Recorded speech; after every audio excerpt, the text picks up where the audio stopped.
Então, como essas transformações aqui, elas estão concomitantes, eu imagino que essa transformação deva ter um caráter tipo uma matriz. Vamos supor que seria lícito eu pensar que existe uma transformação aqui, que eu vou chamar de R de alfa, claro. A transformação ela tem que acompanhar o parâmetro alfa que vem daqui. Então, se essa transformação aqui é a mi mais m alfa, essa transformação aqui ela tem que carregar a memória do parâmetro alfa, mas eu não sei ainda quem é o R de alfa. Isso aqui para mim é uma incógnita, eu não sei. Então, eu vou propor essa lei de transformação. Por que essa lei de transformação pode ser razoável? Eu vou pensar o seguinte, então, que o psi barrado, ele vai no psi' barrado, nós sabemos o que significa o barrado na equação do Dirac. Barrado significa que eu estou pegando uma transformação pelo conjugado do Dirac. Então, suponho que eu tenho um Dagger e um gama zero. Então, vamos dizer que aqui aparecesse, em princípio, um R barrado de alfa. Mas para nós é crucial que esse R barrado que vai aparecer aqui, ele mate esse R para poder, isso aqui me garantiria, se R barrado R for a identidade, se. Então isso aqui me garante que o que nós queremos. Nós queremos que o psi' barrado psi' seja igual ao psi barrado psi, para garantir a simetria desse termo aqui. Vamos querer ver como é que agora vamos trabalhar a simetria desse termo, mas é isso que nós queremos. O que nos inspirou a pensar que a transformação do psi' do psi seja feita por um objeto multiplicativo R, é que é o jeito que eu tenho dessas duas transformações aqui poderem se cancelar. Então, desde que essa lei aqui seja obedecida. Nós sabemos que o barrado na equação do Dirac tem esse significado aqui, gama zero, Dagger, gama zero. É o significado dele, equação de Dirac. Então, nós temos pergunta. Isso se o R for uma matriz 4x4. Estou imaginando aqui essa transformação. Então, eu ia pensar, ela é uma transformação matricial. Então, é uma possibilidade. Ou ela não precisa ser uma transformação matricial. Eu posso fazer a mesma transformação para todas as componentes. Por enquanto, vamos deixar a coisa desse tipo aqui só. Vamos só deixar desse momento para... A coisa mais geral possível seria isso aqui. Mas lembrando que esse barrado aqui é dado por isso. Então, nós queremos que essa matriz aqui seja a inversa dessa. Em princípio, seria isso que nós queremos. E pronto. Se isso aqui acontece aqui, esse termo aqui vai trazer um R barrado. Que é aqui, ó. Ou tanto faz, né? Quando eu pegar o psi' barrado, está lá, o psi' barrado vai ser psi barrado R barrado. Deixa eu apagar isso aqui. Então, trabalhando esse conceito aqui, esse termo aqui, ele ficaria psi barrado R barrado. Aqui tem um gama mi. E, desse lado aqui, eu gostaria que esse objeto aqui, para ter uma invariância, é preciso produzir aqui de alguma forma esse R. Então, eu gostaria que esse termo aqui, então, para nós seria muito importante que isso aqui acontecesse. Isso aqui é sobre H a minha psi', isso aqui deveria ser o R de alfa vezes o mesmo objeto. Mi, psi, mais I sobre H cortado, a mi psi. O que nós estamos querendo com isso? Se esse cara aqui já traz automaticamente esse R barrado, o único jeito é esse cara aqui poder trazer o R, para que esse R barrado passe e mate esse R. Só que eu tenho um gama mi aqui no meio. Se isso aqui for uma matriz 4x4, ninguém me garante que essa matriz possa passar por aqui. Então, para eu ter invariância, o ideal seria poder garantir a invariância desse termo, também a invariância daquele termo. O ideal seria não tomar R como uma matriz, mas tomar esse R aqui como uma função, porque eu não sei o que é. Então, ao invés de pensar numa matriz, quando eu barro uma matriz, eu faço isso aqui. Se isso aqui não é uma matriz, simplesmente é uma função, o gama zero passa por esse gama zero e o Dagger de uma função é a mesma coisa que o conjugado hermitiano. Então, bastaria, nessa equação aqui, que eu tivesse R alfa estar, R alfa, eu gostaria que isso aqui fosse igual a 1. Para nós seria interessante que essa equação fosse satisfeita. Por quê? Porque com isso aqui eu tenho certeza que, não sendo uma matriz, esse cara possa passar pelo gama μ e bater esse R. Então esse R barrado é R da 1, da mesma forma que esse R barrado é R da 1. Então, a conclusão que nós chegamos é que para ter invariância de calibre na ação da matéria também, campo de Dirac, ele vai perceber essa invariância. O que é crucial para nós, então, é que essa equação seja satisfeita. dμ do campo transformado. I é sobre H cortado, aí o campo eletromagnético aqui transformado. E aqui o psilinha também. E isso aqui seja o próprio R de alfa e dμ psi mais IE sobre H cortado a π. Ou seja, eu não sei quem é esse R de alfa. Isso aqui para mim ainda é desconhecido. Mas eu sei que ele deve ser tal que essa equação seja satisfeita. Se essa equação é satisfeita, automaticamente esse termo todo aqui fica invariante e esse termo aqui também fica invariante. Porque aqui vai passar um R barrado R, como nós já vimos, então resta R, e aqui aquela equação garante que a invariância desse termo também seja invariância desse termo. Então, seria o único vínculo que a gente tem em cima do R. Vamos ver o que isso aí dá para a gente. Então, aqui é o psilinha. Então, lembrar, psilinha para nós é o R de alfa psi. Alfa é uma função de x genérica, não sabemos o que é. Então, esse termo aqui vai poder atuar aqui, vai poder atuar aqui. Então, desse termo aqui se desdobram em dois termos. dμ R psi mais R dμ psi. É o que está saindo aqui. Mais aqui e é sobre H cortado, a linha é a μ mais o dμ. E o psilinha é R psi. É o lado esquerdo. É a derivada do psilinha desse lado. Agora aqui desse lado aqui não. R dμ psi. E aqui nós vamos ter mais I sobre H cortado a μ R psi. Então essa equação está me dizendo que essa composição aqui, toda essa combinação aqui, ela se transforma exatamente como o psi. Da mesma forma que o psilinha é igual a R de alfa psi, essa combinação segue a mesma regra de transformação. Isso garante a invariância do termo aqui e daqui do outro termo. Então, o que é essa equação que dá para a gente? Esse termo aqui cancela com esse termo aqui. E daqui, esse termo aqui, a μ R psi, esse termo aqui, cancela com esse aqui. Então, deixa eu aproveitar aquele quadro ainda, vou deixar só mexer nesse lado.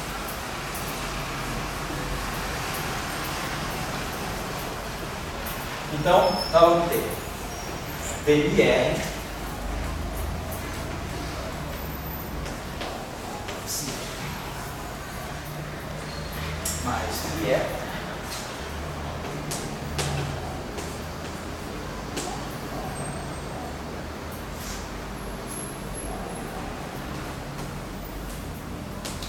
psi, igual a zero. Então, isso aqui independentemente do psi. Isso aqui vale para qualquer psi. Então, psi arbitrário, necessariamente é zero. Então, nós damos uma equação desse tipo aqui. dμr sobre R igual a menos I sobre H cortado dμ alfa.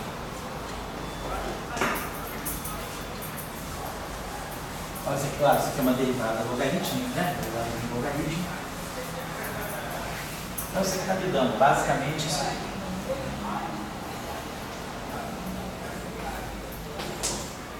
Isso aqui está me dando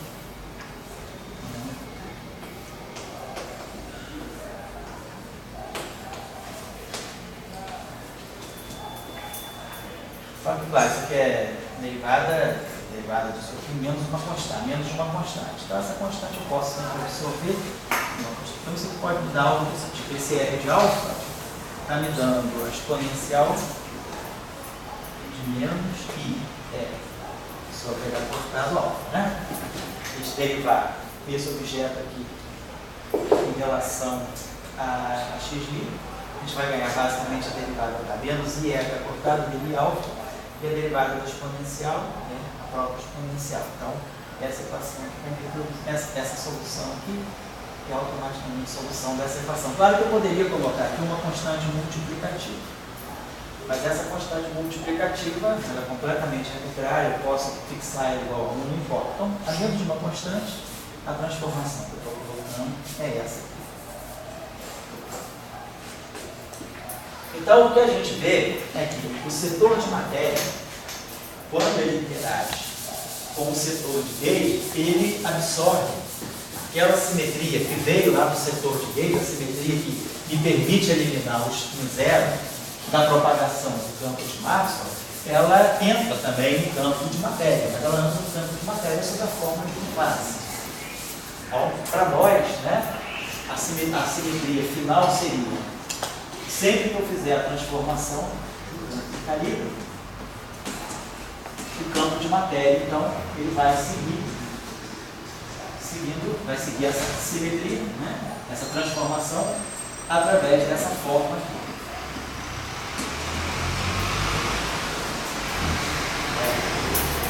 Então, com isso aqui, então, como aí o Luiz observou, essa combinação aqui de elipse mais IE sobre H cortado a elipse, isso aqui, tudo linha, vai seguir o mesmo padrão. Menos IE sobre H cortado alfa, e aí aqui, elipse mais IE sobre H cortado elipse. Então é isso aqui que nós chamamos de derivada covariante. Isso aqui que a gente chama de uma derivada covariante, a gente representa desse modo assim. E essa derivada covariante, ela tem a mesma lei de transformação que o campo, né? Então, quer dizer, isso aqui, psi, né? Transformando o campo que está aqui dentro da derivada, transformando o psi, ela obedece a mesma lei de transformação que o psi. Nesse sentido que ela é chamada de covariante. Ela segue o mesmo padrão de transformação que o campo sem a derivada. Então, o que a gente percebe é que a matéria, ao interagir com o campo... Oi, cara, tudo bem? A matéria, ao interagir com o campo de gauge, ela recebe aquela simetria. Para nós não partimos, da nossa lógica aqui, foi que nós não partimos da existência de uma simetria do setor de matéria. Dirac, quando você pegando a equação do campo de Dirac, independentemente da simetria, é intrínseca à equação de Dirac aquela lei de conservação. E aí a gente vai buscar qual pode ser a origem daquela lei de conservação. Então a gente entende que aquela lei de conservação que está no setor de matéria, ela pode ser compreendida a partir da simetria que é inerente também ao campo vetorial. Então, para a equação de Dirac, eu tenho uma equação de conservação que é consequência da própria equação de campo.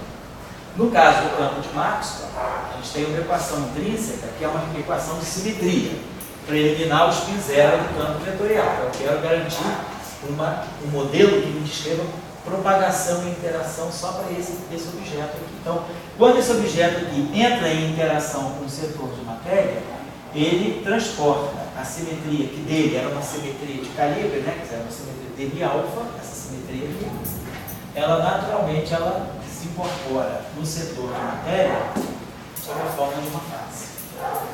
E nós então temos, né, naturalmente, o acoplamento dessas duas representações do campo de Dirac e dentro, seguindo os padrões da equação de Maxwell.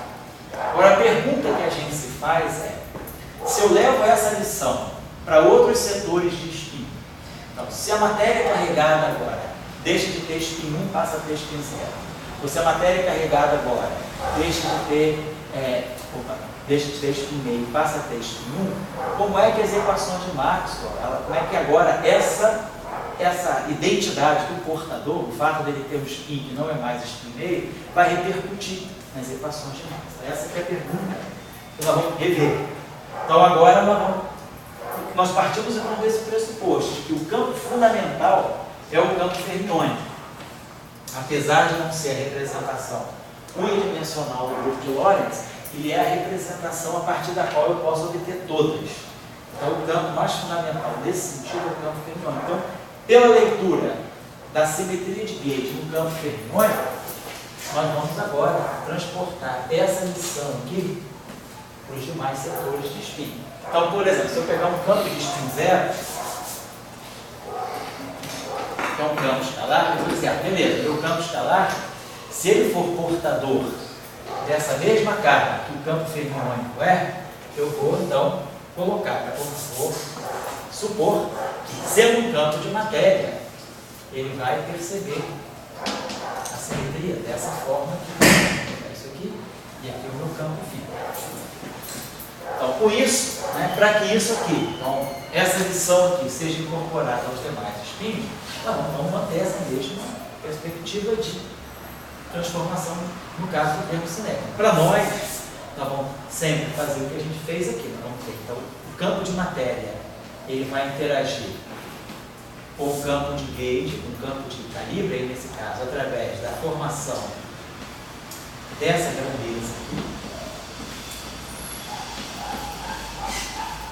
E a interação de Gauge, ela vai vir na medida em que eu souber identificar os termos lineares em ami. O que a gente observa lá? Quem é? O que nós observamos? Quem é a corrente?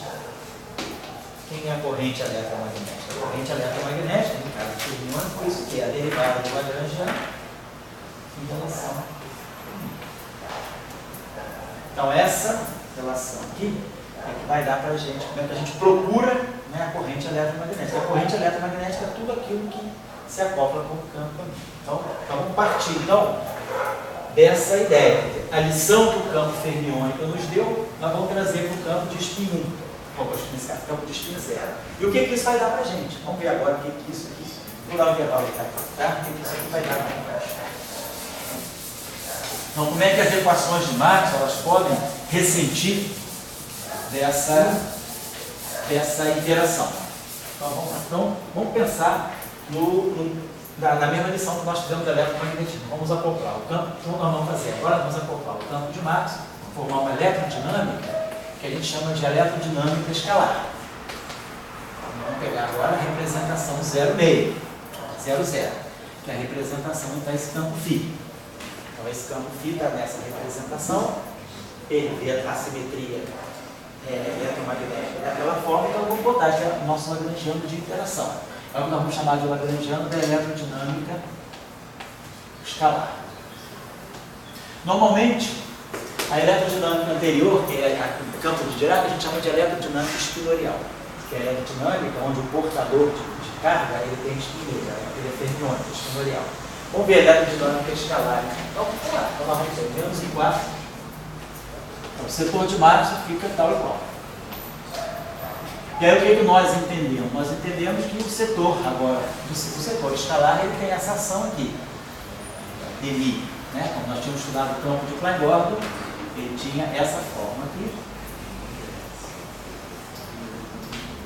O termo de massa dele é esse termo aqui. Ele pode ter um termo de alta interação.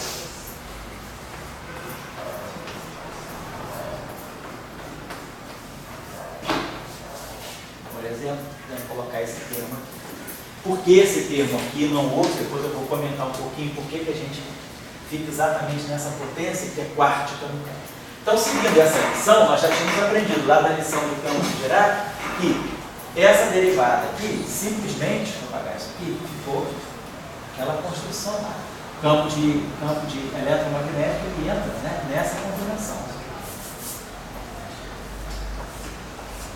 Então, aquilo lá, tudo isso aqui garante para nós que toda essa combinação se transforma exatamente desse modo covariante aqui, quer dizer, o dmi, Φ, tudo linha, é a mesma transformação lá, que a gente estava chamando de R de alfa, demi. Então, essa lei de transformação garante aquele termo ali automaticamente invariante, aquelas frases que cancelam, o termo de massa invariante, e esse termo aqui é invariante. Esse termo aqui é o termo que nós chamamos de autoacoplamento, e ele tem um caráter bastante importante. Classicamente, nós estamos fazendo aqui teoria clássica de campos, eu não teria por que não colocar, por exemplo, outras potências. Mas, numa teoria quântica de campo, esse termo aqui, ele é fixado por uma argumentação que a gente chama de renormalizabilidade. Numa teoria, um modelo quadridimensional, espaço de Minkowski, quadridimensional, em campos escalares, ele pede que os campos escalares possam ter, no máximo, uma interação quântica para garantir a renormalizabilidade. Então, esse termo aqui, ele é possível, ele é invariante de calibre. E ele é interessante pelo seguinte: na eletrodinâmica escalar, na eletrodinâmica espinorial, como nós vimos, o campo espinorial, ele simplesmente interage com o campo de gauge. Eu só tenho interação de gauge. Numa teoria escalar, não. Eu não preciso ter só a interação de gauge. As interações de gauge estão aqui, nós vamos ver. É o campo escalar interagindo com o campo de massa. E com essa constante acoplamento, que é a carga elétrica. Esse setor aqui, ele, em um momento, ele comunica com o campo eletromagnético. Essa autointeração, esse autoacoplamento, ele é um autoacoplamento completamente fora da interação de gauge. Então, numa eletrodinâmica escalar, eu tenho acoplamentos que não sejam somente acoplamentos eletromagnéticos. A estrutura do campo escalar me permite essa novidade, por exemplo, em relação ao campo espinorial. Sobretudo se nós estivermos falando da teoria quântica, não da teoria clássica, mas na teoria quântica, porque um argumento chamado de renormalizabilidade, ele impede, por exemplo, que o campo de Dirac possa ter uma interação semelhante. Porque senão eu poderia escrever esse termo no Lagrangiano de Dirac. Mas se aí a gente vai fazer a discussão do campo de Dirac, do ponto de vista da teoria quântica de campos, esse termo, ele quebra um requisito importante que a gente quer obedecer em teoria, uma teoria mais fundamental, que é a renormalizabilidade. Então, o campo escalar, o campo fermiônico, por argumentação de renormalizabilidade, ele não tem o que nós chamamos de autointeração. Existem teorias com esse campo aqui, modelos com esse campo aqui. Isso aqui, por exemplo, acontece muito em 2 e 3 dimensões. São os chamados modelos de Grossenberg, modelo de Thiem. Mas em 2 e 3 dimensões, essa interação ela é menos drástica do que em 4 dimensões. Em 4 dimensões, essa interação, do ponto de vista de uma teoria fundamental, ela não é boa. Ela pode aparecer como teoria efetiva, uma teoria aproximada, mas não como uma teoria fundamental, porque a renormalizabilidade impede que esse termo seja colocado. Mas o mesmo não acontece com o campo escalar. Então, por exemplo, quando a gente estuda o mecanismo de Higgs, quando a gente estuda a quebra espontânea da simetria, esse termo aqui é fundamental. E esse termo aqui, ele é fundamental para a gente poder estudar aquele mecanismo chamado mecanismo de quebra espontânea da simetria, e ao mesmo tempo ele é salvaguardado pela renormalizabilidade. Então, o campo escalar admite esse termo de alta interação quântica, mas o campo fermiônico não. Então, por isso que eu estou colocando já esse termo aqui.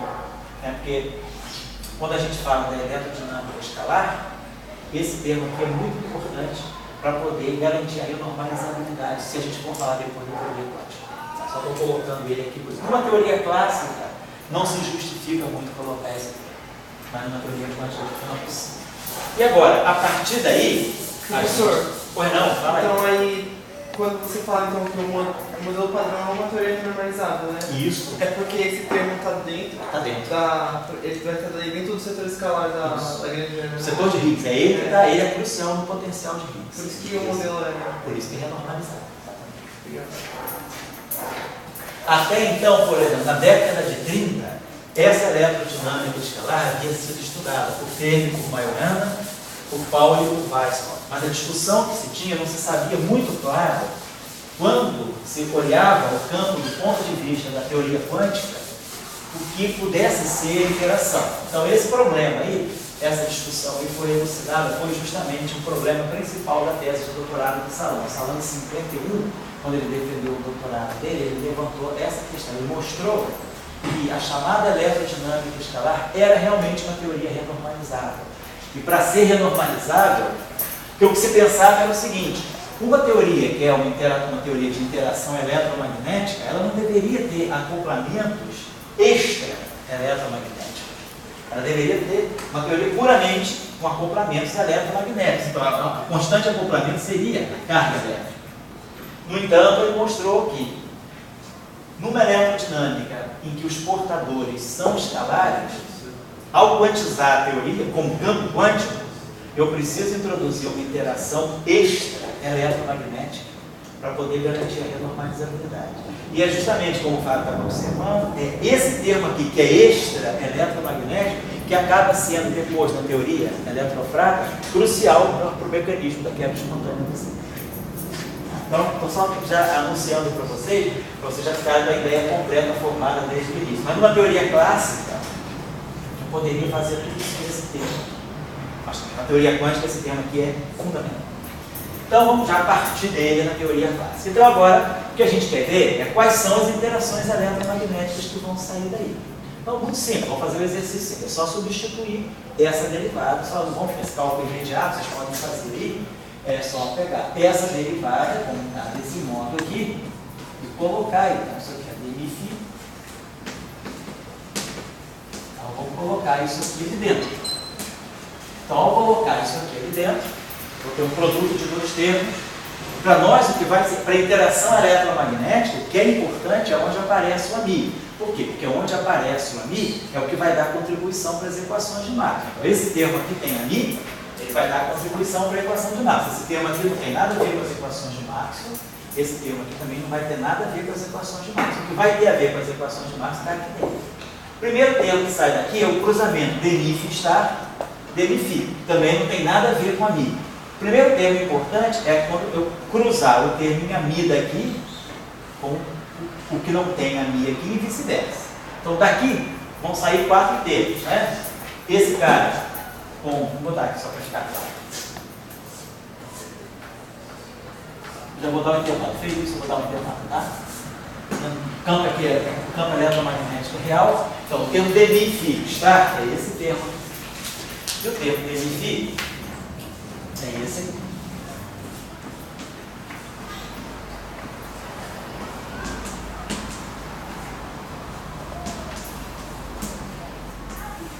Então, esse termo vezes esse, fora de cogitação para eletromagnetismo. Agora, esse termo aqui, ele é linear em AMI, esse termo aqui é linear em AMI, e esse termo aqui é quadrático em AMI. Então, daqui vão sair 3 termos que vão ser importantes para as equações de Maxwell. Esse primeiro termo aqui, né, vai ser I sobre H cortado, né?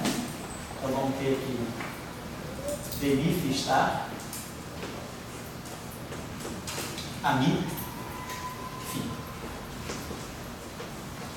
Depois vamos ter esse termo aqui, que vai ser menos, sobre H cortado, dmφ, AMI, está dmφ. Depois o termo quadrático, o termo que vai ser 2, né? Sobre H cortado ao quadrado, que aí AMI, está. Então são os 3 termos que saem aqui. Se nós formos olhar então as equações de Maxwell, agora vamos olhar em forma covariante as equações de Maxwell, então eu vou fazer o princípio variacional em relação ao AMI. Nós já sabemos que aquela primeira equação, quando a gente faz o princípio variacional em relação ao AMI, aquela primeira equação ela dá origem nisso aqui, dmi FMI. Sai daqui. Depois, quando eu for variar em relação a AMI, eu vou ter um AMI aqui, vou ter um AMI aqui, e vou ter esse AMI aqui. Nosso termo aqui vai produzir, para nós, vamos colocar esse termo aqui, vai produzir mais I sobre H cortado, dmi φ estar vezes φ menos φ estar dmi φ a mi. Tá, esse termo aqui. E depois, quando for variar aqui em relação a mi, eu vou produzir aqui o termo que vai produzir duas vezes, né? 2 é 2. Sobre h cortado ao quadrado. Aí aqui vai ficar simplesmente aqui.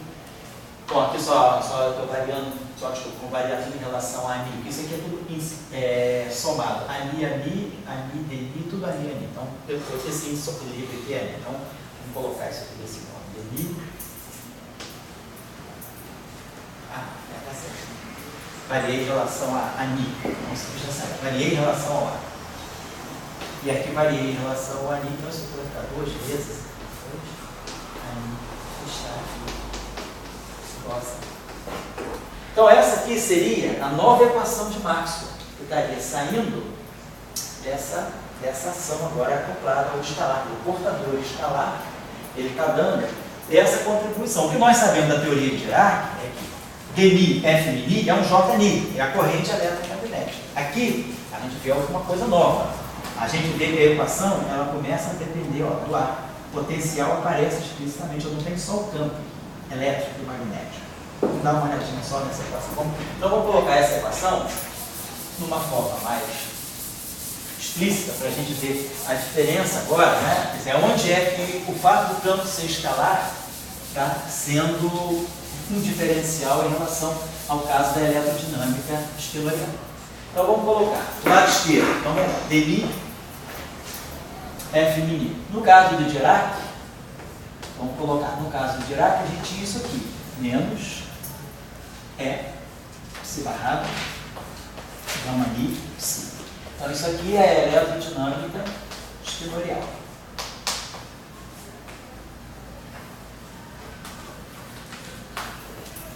Ou eletrodinâmica de Dirac, tá aqui, a corrente está aqui.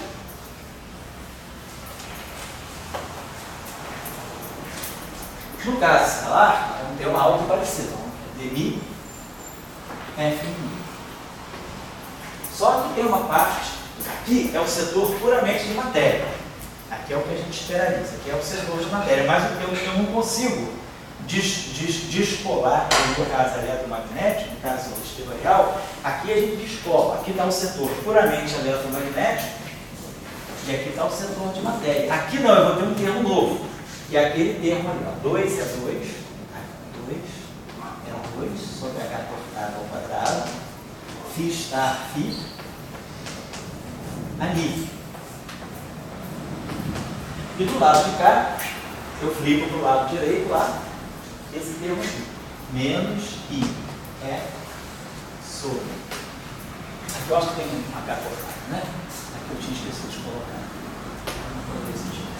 O i é sobre h cortado e aqui nós vamos ter um dmi φ estar φ menos φ estar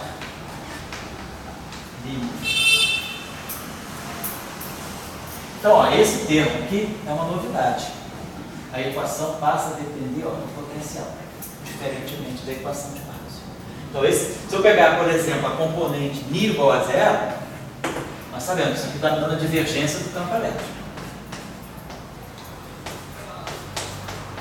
Mas, se eu pegar o i igual a zero, esse termo aqui vai estar me dando mais 2 é 2 sobre h cortado ao quadrado, vai ter um c, porque isso aqui, o a zero é φ sobre c. Aí aqui tem esse setor de matéria e aqui tem o potencial eletromagnético φ.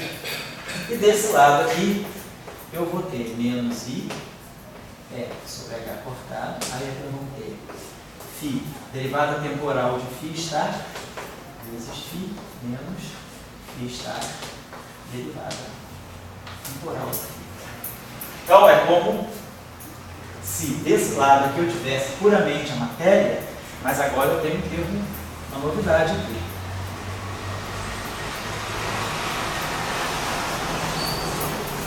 É o potencial, ele está aqui interagindo diretamente com essa combinação. Se por acaso o campo escalar, eu tiver uma configuração constante de campo escalar, mas o campo escalar não dependa do tempo. Esse termo aqui é zero. mas esse termo aqui é constante. Então, esse termo aqui está dando uma contribuição, como a gente já estudou, né, lá no curso de eletromagnetismo, essa equação aqui, divergência de R, mais uma constante, vezes o potencial igual a zero. Se eu colocar aqui uma carga pontiforme, essa eletrodinâmica aqui é uma eletrodinâmica cujo potencial φ, ele cai para a distância dessa forma aqui, menos 1 π R sobre módulo de R. Então, por exemplo, se eu tirar a lei de Coulomb com a presença desse termo, ela não é mais 1 sobre R, ela tem esse termo aqui, que é o termo que dá um alcance, que ela blinda, né? Então, o campo escalar, ele tem um papel importante, ele tenta blindar, ele blinda muito mais a interação eletromagnética, porque ele produz esse fator aqui, o campo fermiônico não tem. O campo fermiônico está aqui, ó, ele está aqui. Vou pegar uma densidade de carga, isso aqui é um rho. Então, é carga sobre distância. No caso da presença de um campo escalar, por exemplo, se eu pegar uma configuração de campo escalar constante, o campo não é mais 1 sobre R, a interação é eletromagnética. Tudo aqui só tem R, eu não estou vendo aquele lambda, eu só estou vendo a interação eletromagnética. Mas o fato desse campo ser constante, isso aqui está levando em conta, no fundo, esse psi aqui, ele é essa distribuição aqui, ele é como se fosse uma densidade constante de campo escalar, da matéria escalar. Então a matéria escalar, né, ela dá uma contribuição nova para as equações de Dirac. Então, esse termo aqui, quer dizer, ela dá aquilo que nós chamamos muito mais próximo da eletrodinâmica de Procka do que da eletrodinâmica de Maxwell propriamente, né? Então, é vamos dizer assim, um reflexo, né, do aspecto microscópico da interação eletromagnética. A interação elétrica, quer dizer, em termos de Maxwell, equações de Maxwell são equações microscópicas, elas não estão levando em conta o spin. Mas se a gente faz uma análise mais microscópica da interação eletromagnética, a gente começa a ver que o spin da matéria, ele interfere com a própria equação de Maxwell. Então, se a gente quiser escrever as equações de Maxwell, no caso de uma interação eletromagnética de mesons π, eu posso ter π mais, π menos, né? Então, eu não poderia deixar de colocar esse termo. Que não acontece quando eu pego só elétrons e positões. Elétrons e positões, eles dão essa interação eletromagnética. Agora, escalares carregados dão essa interação eletromagnética. Isso no setor igual a zero. Se eu quiser agora pegar a parte vetorial, pegar aqui esse índice espacial, eu vou ter aqui rotacional de B, vou ter a corrente de deslocamento, 1 sobre C2 dE dt, mas vou ter agora uma parte que vai aparecer, deixa eu apagar isso aqui, se a gente quisesse escrever a equação de Ampère-Maxwell, nesse caso, então a gente ia ter aqui, quando fizer esse μ igual aí, vai aparecer o rotacional de B, e vai aparecer aqui o termo de corrente de deslocamento, menos 1 sobre C2 dE dt. Mas, agora vai aparecer aqui o termo que vai ser mais 2, 2 sobre h cortado ao quadrado, aqui φ está φ, potencial vetor A, e do lado direito vai aparecer menos IR sobre h cortado, o gradiente do φ está vezes o φ, menos o φ está gradiente A. Então, de novo, nós temos um termo, né, modificando as equações de Maxwell devido agora à característica escalar do campo carregado. Oi, fala. Tem uma característica de escala que esse campo dá, porque aquele potencial ali tá relacionado com o nuclear, né, mano? Tipo, isso, ele blinda a escala. É a forma disso. Mas tem algum ponto ali que, tipo, já que a gente está tratando fermo interagindo com o campo eletromagnético, tem alguma coisa que fala que a escala a gente está trabalhando tem que ser determinada depois dessa? Sim, você pode fixar a escala no fundo. Essa pergunta é perfeita. Você vê que o alcance da interação ele está restrito a esse, está indicado nesse parâmetro aqui, o alcance da interação.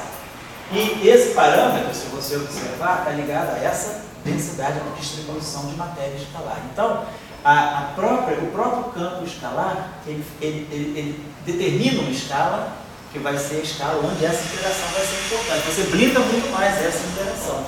Então, o alcance, né, se você pegar o campo elétrico de uma carga espinorial, o campo elétrico de um elétron, ou o campo elétrico de um meson π, o campo elétrico do elétron ele tem um alcance maior do que o campo elétrico do meson π. Não por causa da massa do meson π, mas por causa daquele parâmetro ali, que é o parâmetro que ele blinda a interação. O campo bosônico carregado, ele blinda a interação eletromagnética. Se vocês fizerem a mesma coisa com cara de spin 1, vou deixar, talvez eu faça na aula seguinte, depois do intervalo, se a gente pegar agora, qual é a eletrodinâmica de Maxwell para portadores de spin 1? Nós fizemos o caso espinorial e fizemos agora o caso escalar. E se eu agora introduzir campos de matéria carregada, mas matéria espinorial, ou seja, uma eletrodinâmica para o W mais e para o W menos, para os bósons vetoriais da interação fraca. Como é que fica o alcance? Quer dizer, a gente vai ter esse mesmo tipo de característica, ou a gente vai estar numa região intermediária entre o férmio e o escalar? Vamos dar uma olhadinha nisso aqui. Mas então o que eu estou chamando a atenção para vocês é que a lição que a gente tira da interação eletromagnética, ela é determinada pelo campo fermiônico. Sempre que a gente quiser entender uma interação num espaço-tempo qualquer em que eu esteja, quer dizer, aqui a gente está comprometido com 4 dimensões, mas vamos dizer que você queira, por acaso, discutir uma interação em 3 dimensões, uma física do grafeno, 2 dimensões planares. O ideal é sempre a gente saber aonde é que está, como é que o campo fermiônico interage. E quem vai dizer sempre para nós a regra fundamental é o campo fermiônico. Estuda o campo fermiônico e a partir do campo fermiônico a gente pode trazer as lições para os demais campos. Porque o férmion, no espaço-tempo, é sempre o objeto mais fundamental. Não no sentido da dimensão da representação, mas no sentido de ser aquele campo a partir do qual eu construo os demais. Então, esse campo escalar que está aqui, está revelando, ele revela algo mais fundamental aqui, né? O fato desse campo aqui ser escalar, ele está trazendo esse potencial. O campo, porque se a gente observar bem, o campo elétrico e o campo fermiônico, né, ele interage diretamente com o potencial. A interação é essa aqui. Mas se a gente observar bem, ó, a corrente fermiônica, ela não tem nenhuma, ela é a mesma se o campo é constante ou não. Se a gente pegar um campo que não é fermiônico, vamos pegar o campo bosônico, pegar o campo de Klein-Gordon.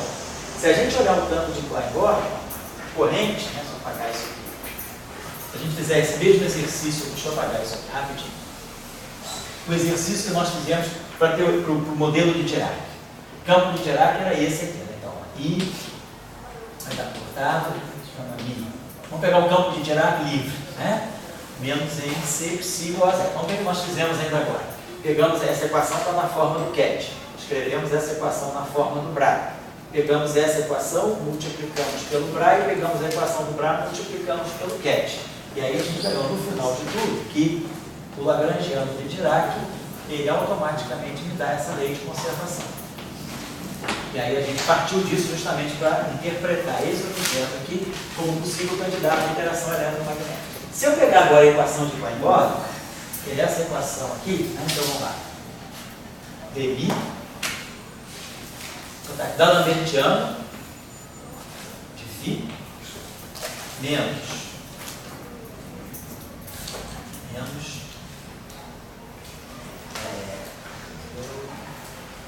menos h cortado ao quadrado sobre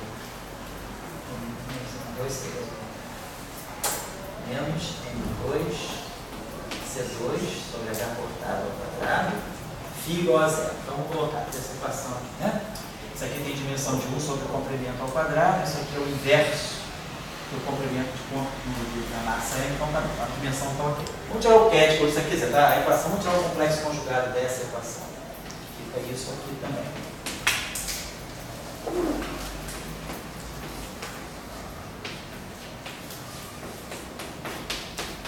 Então, se eu multiplico a primeira equação por φ estar, fazer o mesmo exercício que nós fizemos para Dirac. E multiplico essa equação por φ e subtraio uma da outra, esse termo aqui se cancela. Quando eu subtrair, esse termo aqui fica mais. Então esse termo aqui se cancela. Então nós temos essa equação aqui. Estar da lambertiano φ menos da lambertiano estar φ igual a zero.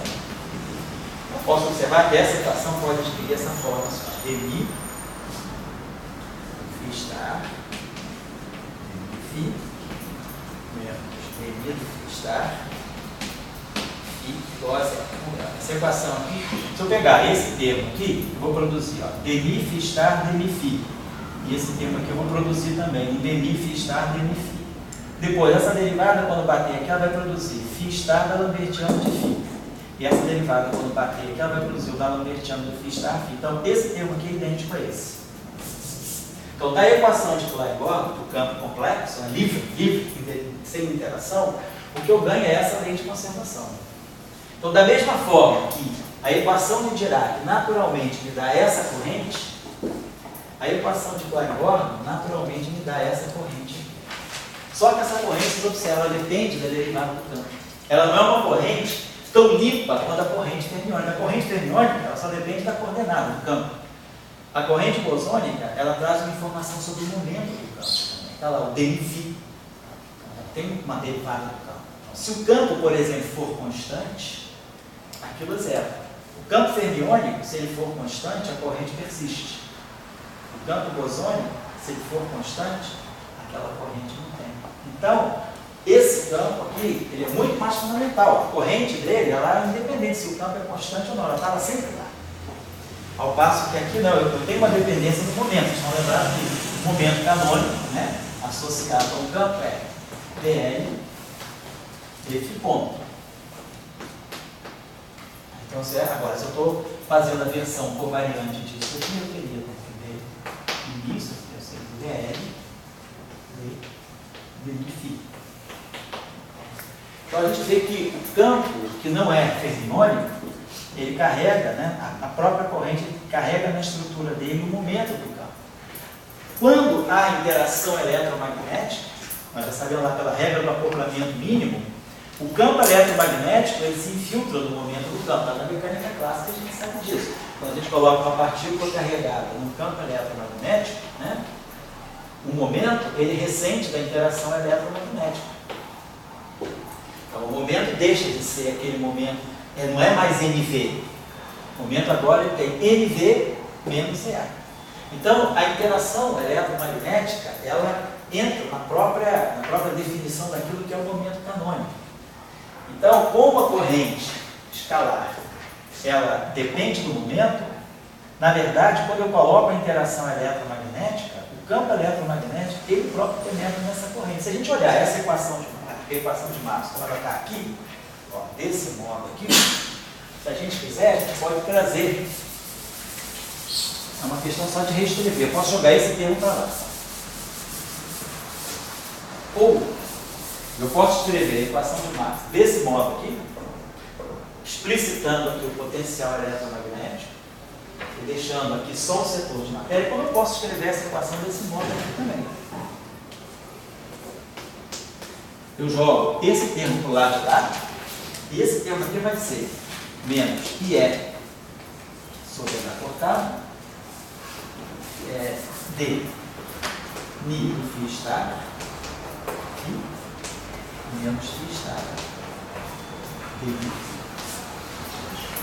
Então, ó, se eu juntar esse termo, colocando aqui a derivada covariante, justamente o termo que tem aqui que vai dar ani φ estar φ, e o termo que vai ter aqui vai ser ani φ estar φ, como tem um sinal menos aqui, esses termos vão se juntar, esses dois termos vão